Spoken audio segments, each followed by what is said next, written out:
Салам достор, сиздер менен APS'in KJ каналы. Мен сиздерди мындай жаман жаңылыктар менен тааныштыргым келген жок, бирок болуп жаткан нерсени айтыш керек. Аны жашыргандан пайда жок. Акыркы убактарда өзүңүздөр байкадыңыздарбы? Кыргызстандын климаты кескин түрдө өзгөрүп кетти. Жазында жай болуп, жайында кыш болуп, түшүнүксүз болуп жатат. Бул нерсе эмне болду? Бул түшүнүксүз, бирок бул нерселердин бардыгы Аллах Тааладан келген сыноолор. Булар убактылуу деп билели.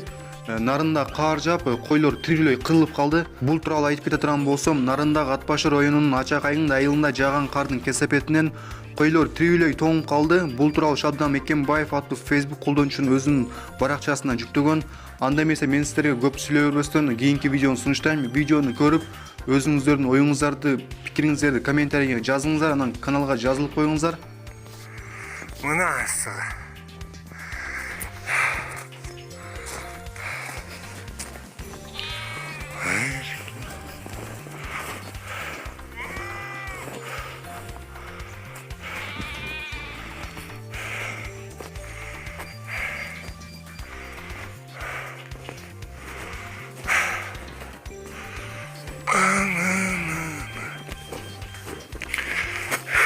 Мына онча эл журт карагыла, карап таразалагыла.